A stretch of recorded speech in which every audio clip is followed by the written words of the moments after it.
Thanks, everyone, for joining us at the Project Censored radio show. I'm your co-host, Eleanor Goldfield, along with Mickey Huff. We're very glad right now to welcome back to the program, although it's been a minute, Lee Camp, the former host of Redacted Tonight. Wow. Yeah. Former host of Redacted Tonight, current host of Unredacted Tonight, and the co-host of the podcast Common Censored, along with someone named Eleanor Goldfield. Lee, thanks so much for coming back on the show. Thank you for having me back. I'm looking to replace Eleanor, but so far she's what we got.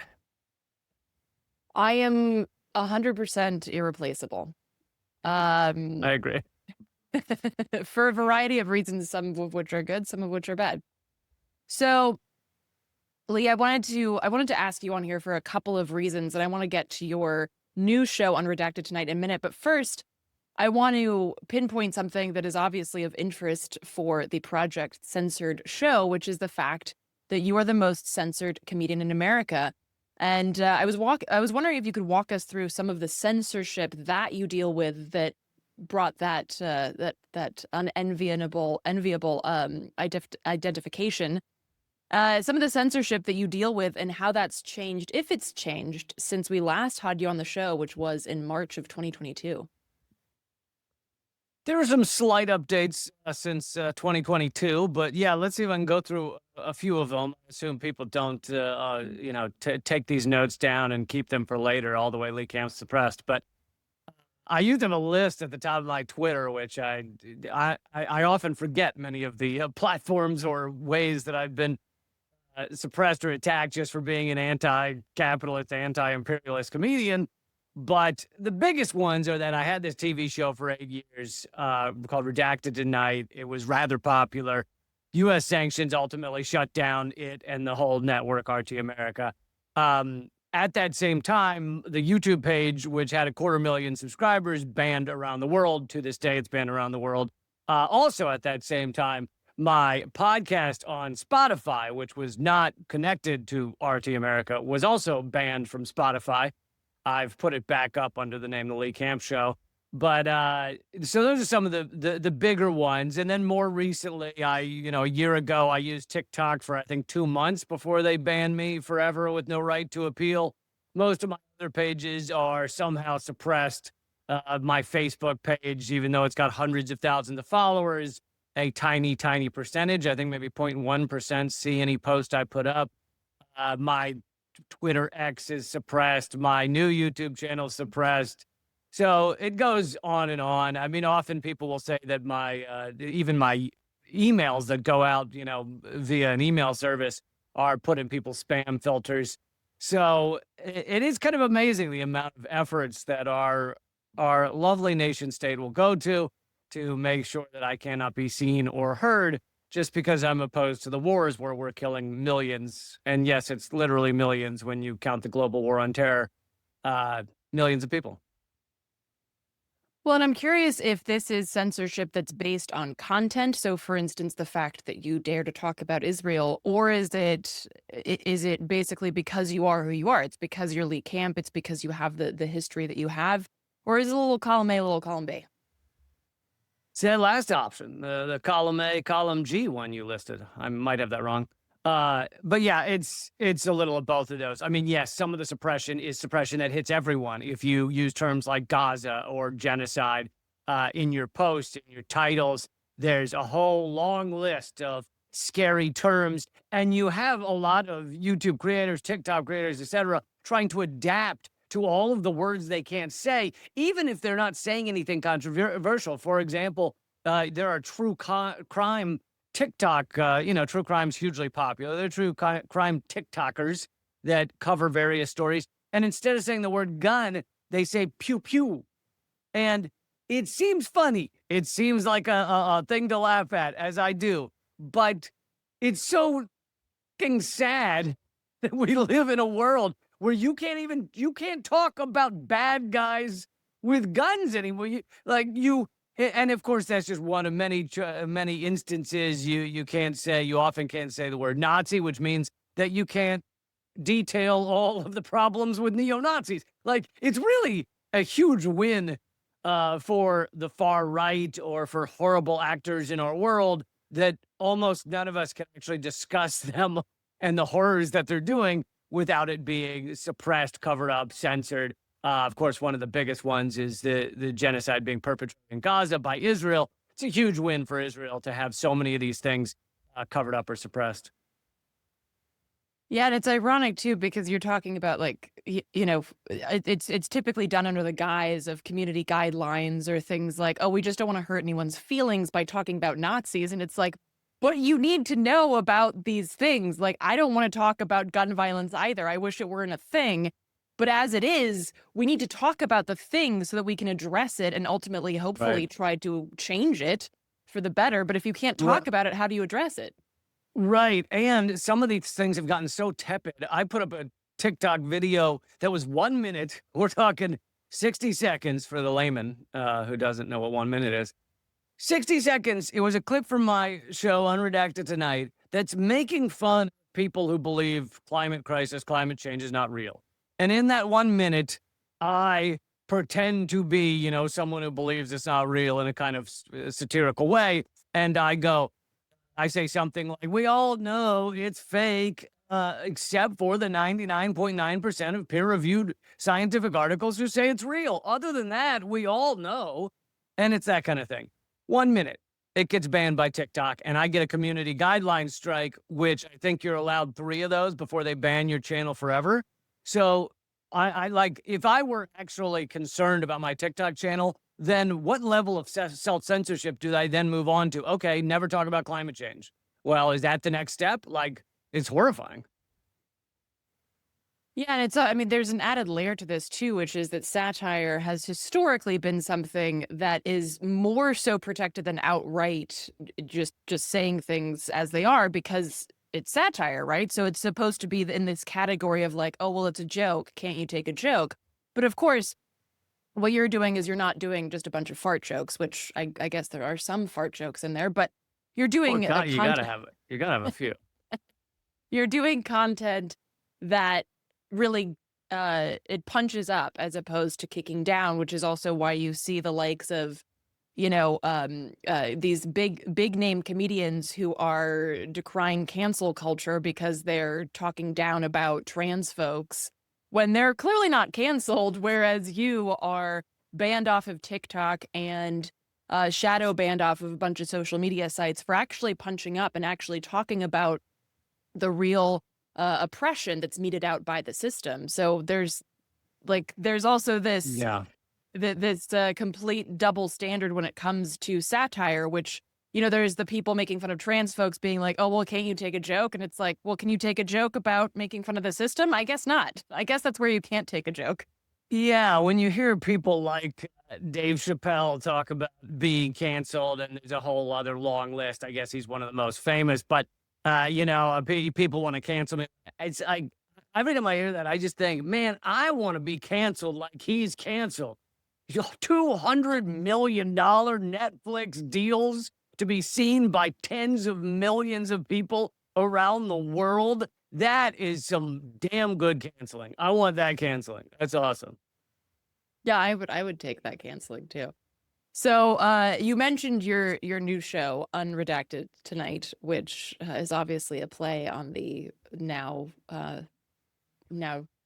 relegated to the history books Redacted Tonight. Could you talk to us a little bit about this new show and how it is similar and how it is in fact different from the good old Redacted Tonight? Yeah, sure. I mean, one of the biggest things is that it's completely independent. Even though I had the ability to say and write whatever I wanted at my old show, it was not, it was with a big corporation. Whereas this one is completely independent. It's just me doing my show once a week on YouTube. There's almost, I can't think of almost anything like it in America. A completely independent weekly comedy news show that's always punching up and actually is left wing as opposed to kind of faux left wing or faux liberal like a Bill Maher or something. This is actually a anti-war, anti-imperialist comedy show that I hope, or I do my best to make very important points within it, as opposed to just hit on the surface issues. And so I think the things people loved about Redacted Tonight, I think are very much there in Unredacted Tonight, even if we aren't technically with a massive corporation and aren't technically on everybody's TV channels. If you turn on cable TV, uh, I think that the point and the message and the passion is all very much there. And I'm also kind of lucky in that throughout my time doing, 8 years, 300 some, I think 350 some episodes of Redacted Tonight, I always wrote my own stuff. So the writing is and research. So the writing and research is the same as it was for Redacted, and none of that gets lost in the mix or anything like that. So you don't have a team of like unpaid interns in the basement, like in hamster wheels, just I mean, I'm open to it. If anyone's listening right now, you want to be an unpaid hamster, please shoot me an email. you know what? What's really kind of disturbing is I bet there are people who would like that. But I want to talk about this is like this concept of comedy as a delivery mechanism, if you will, for the truth. There's that cartoon that people sometimes show, like where there's two people sitting at desks, like uncomfortable truths, and then convenient lies, and the line in front of convenient lies is just like stretches all the way back, and then like nobody's in front of the like uncomfortable truths desk. Right. But of course, what you're talking about are uncomfortable truths, but the delivery mechanism of comedy makes it, if not easier, at least less oppressive to take in that information. Could you talk a little bit about like how you go about taking these remarkably unfunny issues of genocide and climate chaos and our economy tanking and unhoused people, like all of these issues that are not funny on the face of them? How do you make these into delivery methods that will make people chuckle while also making them go, huh, that's really messed up. I'm going to do something about this. Yeah, it is a fine line in terms of I want to make these shows very funny, and part of what you're talking about is I try very hard to only be punching up because punching down is something I've never been interested in. But on top of that, you're undermining your message if you throw in jokes that go after those who are not the wealthy and the powerful, etc., or make fun of myself. I do plenty of that too. But um, but you are walking that fine line of if you make things too funny, and I don't mean like the jokes are too good. I mean like if it's punchline, punchline, punchline, punchline, punchline, punchline, you often end up without much of a message. And this gets back to a discussion that was often had back in the prime days of Colbert Report. I don't mean his show now, but I mean the one on Comedy Central where he was doing a fake character, pretending to be right wing most of the time. And I think it was some of the best comedy writing we've ever had on television. But I don't know that it created one bit of change. I don't know that it woke anyone up. And he, at least for a while, he may have changed his tune, but he for a while said the same thing. He said he was not trying to change anything or be a player in creating change. And like I use a lot of satire, but I try to make it all come home to a reality at the end of it, which, this might be getting deep in the weeds of comedy writing, but sometimes it can be a fine line of like, I want this to be very funny, but I want this to matter and to have an impact. And I think I do a pretty good job of walking that line. A lot of people have told me how influential Redacted Tonight was in changing their political understanding of the country. And, that's one of the things I'm most proud of. In terms of why comedy works, I think that it does get past people's defense mechanisms. We're such a fractured nation, and we're told to choose these two teams, red or blue. Which one are you? And if you ever insult blue, that means you're on the red team. You ever insult red, that means you're in the blue team. And so people will instantly decide watching, a video, which team you're on, and decide to turn you off if you're not fitting the right one. Or a lot, I don't mean everybody, but a lot of people. And so my goal is to get past that. And I know it works some of the time where people are like, I think this guy might be a left winger, but I'm willing to listen to him for a few minutes because it's funny. And so it really is one of the techniques, and the comedy's certainly not the only way. I think music has long been one of the techniques used to get past people's defenses and hopefully teach them something new. And yeah, I try and use comedy in that way. Well, I'm certainly not an unbiased person in this, but I think it works. And I just as somebody who's a fan of comedy that has never written comedy, nor should I ever be asked to do that. But I mean, growing up, I would listen to George Carlin and Bill Hicks and things like that. And I just remember that shifting the lens through which I viewed the world. And of course, I also did political things and I also read political books that weren't funny. But I think that, like you said, there's something about that back door, that way of making people laugh that allows us to relax and therefore then think about something without being so aggressively trying to protect our preconceived notions and opinions that are, handed down to us by parents or society or what have you. I think that did a lot for me in terms of how I started to view the world and then start looking for the Chomskys and the things like that. Like, I think it started with creative means that then pushed me towards the more academic spaces and academic works as opposed to the other way around. Yeah, and it actually trying to become a comedian is what woke me up to so many of these things. I wouldn't be doing any of the things I'm doing if it hadn't started with comedy. Comedy taught me, I started writing comedy when I was 12, and it kind of taught me to hyperanalyze everything. And when I was 12 until I was about 24 or 25, none of it was political, or maybe lightly, but basically not. And so we're talking nothing to do with politics, nothing to do with national issues, global issues. It was just like, look at a vending machine. Why is a vending machine funny? And then one of my earlier jokes, and I know every comedian has this joke, it was about the candy bar not falling out of the vending machine when you pay the money, and how it looks like he's hanging on for dear life. And it's, yeah, and being able to write that stuff at 12 had to do with hyper analyzing the situation.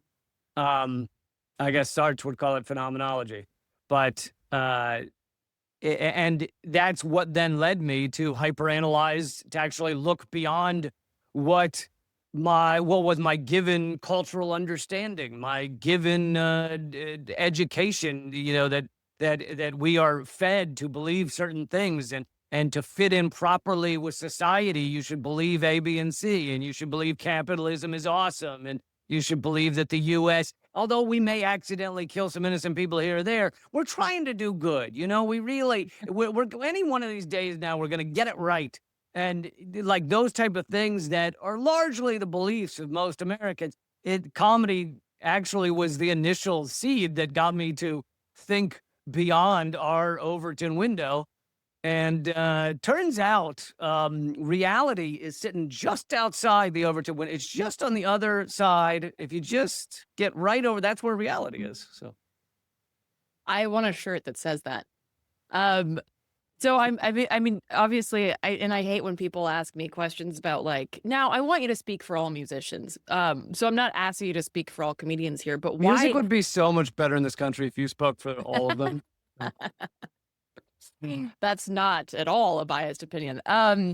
So I mean, with that, and I agree with you after just saying what I said about, listening to the likes of Bill Hicks and George Carlin and whatnot.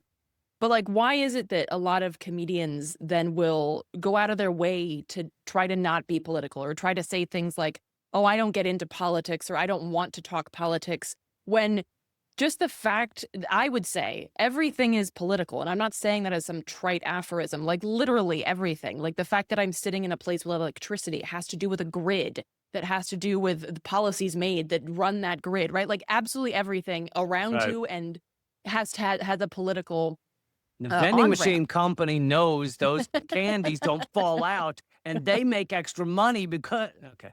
It's true. I think there needs to be a ProPublica investigation into vending machines. I'm just saying. Damn straight.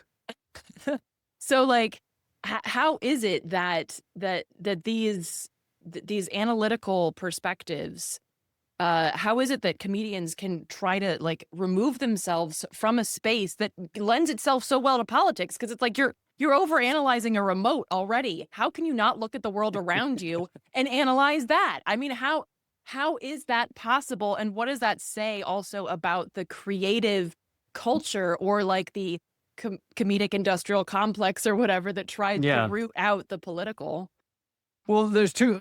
I believe there's two things going on there. One is a decision by many comedians to avoid these topics because most comedians come up, and this is how I came up as well as a comedian. You come up in front of audiences who don't know who you are, don't know what you stand for, and don't really care as long as you make them laugh. Well, if you go in front of a room full of strangers, 100, 200 people, and you say anything that's lightly political, you're likely to alienate a few of them. You're likely to lose a few in the room.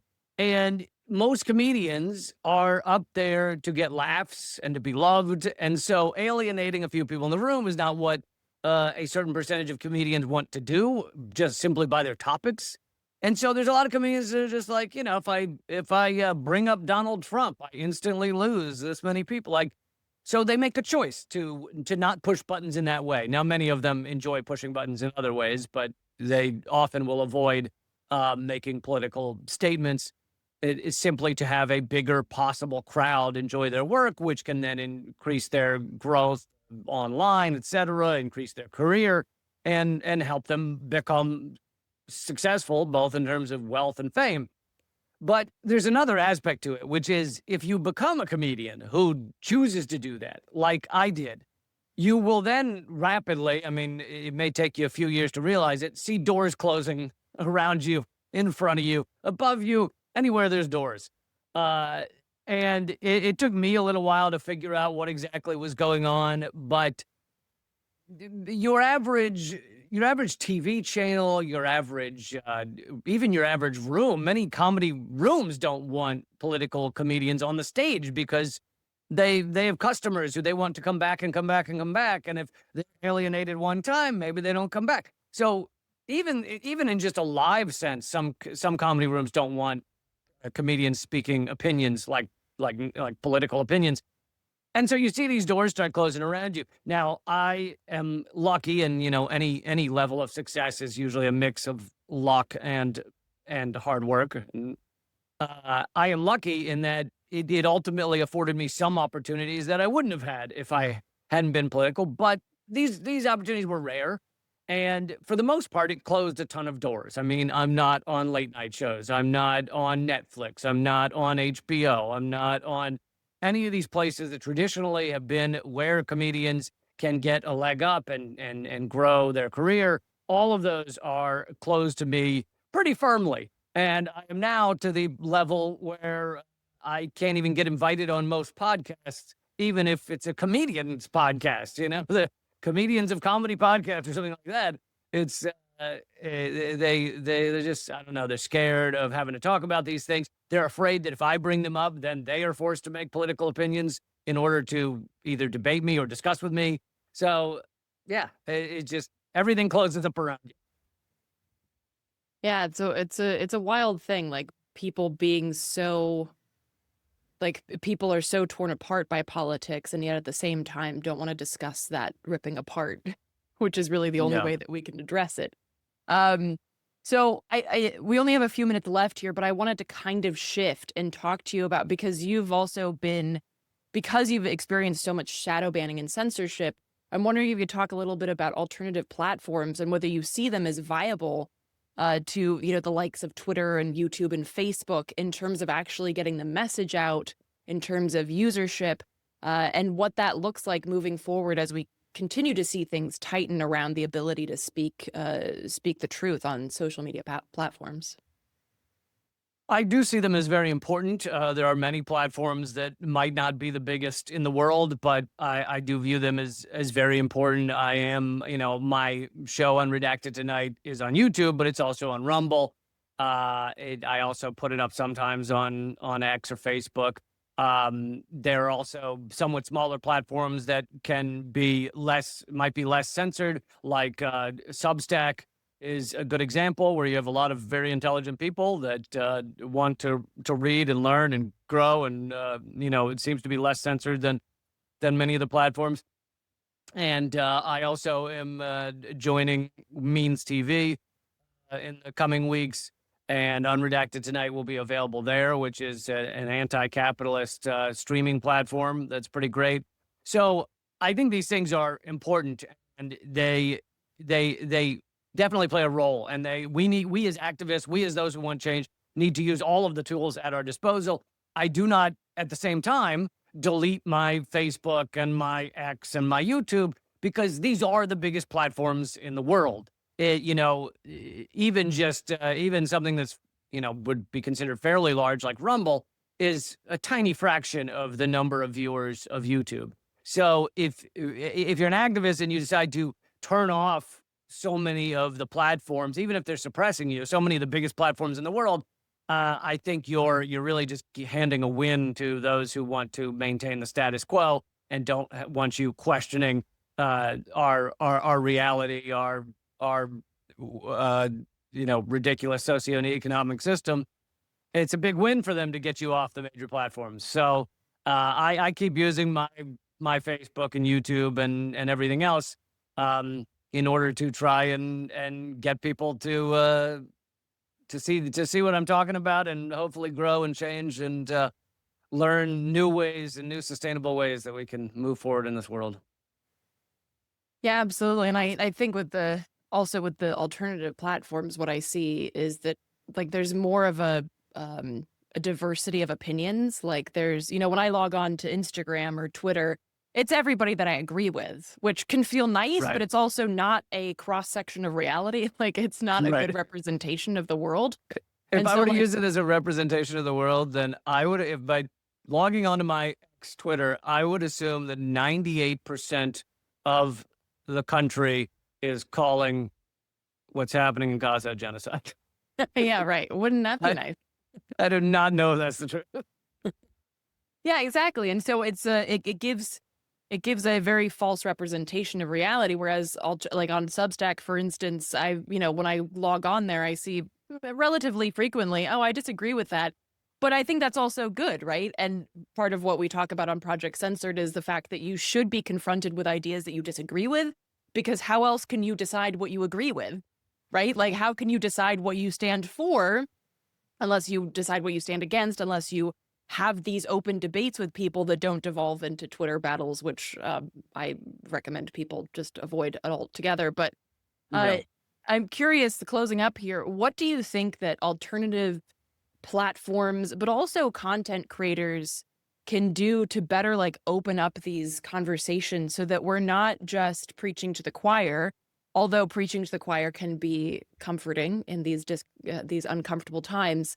What can we be doing to better make the work that we do very clear in its messaging, while also saying like, hey, we want to have these debates. We want to be we want to be on platforms that don't censor people just for disagreeing on certain issues. What do you feel that can be done both as platforms and as content creators to better manifest that? Well, I think if you put a logo brand in the corner of your show that says MAGA for life, I feel like you'd probably attract a different type of viewer. No, I do think that we need to largely get past cancel culture in a certain regard. There should be lines. Like there can be lines of, oh, I'm never going to watch or buy a ticket or listen to Bill Cosby again. Like there should be lines for cancel culture where someone is legitimately canceled. However, those lines should not be a disagreement on one issue. For the most part, those lines should not be this person said something that I disagree with, and therefore I will never speak to them again or discuss their ideas, or because that type of thing is so easily used to shut down unification, to shut down groups getting together and fighting as one, to shut down even community. It is so easy to take that. All you need is one person, whether they're genuine or they're an infiltrator or what have you, to walk in and say, said this wrong word, and therefore you're a soulless devil who must die immediately. and no other conversation can continue until you have been dumped into a vat of boiling water. It it like it's just so easily used to shut down moving, organizing, moving towards a better world, shut down large protests, so easily used. It honestly is the best tool they've ever had for making sure we can't unite and fight together. So I'm not saying you can't have a line, but if your line is everything that you've ever heard, then that's probably a problem. And I think that's one of the biggest things that we can do to find people in groups to unite with. Absolutely. I think that social media has done a really good job of uplifting this performative radicalism and the fights that people get into so easily that is based on somebody saying something, even if it's an offhand comment, it just becomes, oh, well, exactly, you should be tarred and feathered. So yeah, I obviously at Project Censored, we don't think that people should be censored, just for saying I disagree with you. But on that note, I will say I agreed with basically everything you said. So that's nice to have that sometimes. Lee, where's the best place where people can find the work that you do? Thanks, and thanks again for having me on, and thanks for having this awesome show. Yeah, Unredacted Tonight is available on YouTube if you just look up YouTube. You look up on YouTube Unredacted Tonight, but also you can find it by going to unredactedtonight.com or leecamp.com/unredacted. Will take you straight to the playlist that has all of the episodes. And if you don't want to remember all of that, then just check out my link tree. My link tree has everything I do. It has my other podcasts like Government Secrets and the Lee Camp Show. All of that's at linktree.com/LeeCamp. But don't Google Lee Camp, because then you'll find a hit piece by the New York Times from like 20 something or other, because Google algorithms are evil. So do not Yes, Google it. yes, in 2018, I think it was, New York Times did a cover of the art section hit piece on me that is full of fake garbage. And that means that Wikipedia then repeats all that fake garbage because they heard it in the New York Times. And the New York Times is never wrong. So, Yeah, we talk a lot about that on Project Censored, how the New York Times is never wrong. So exactly. yeah. Exactly. The gray lady is totally infallible. Thanks again, Lee, so much for taking the time to sit down with us. Thanks for having me on.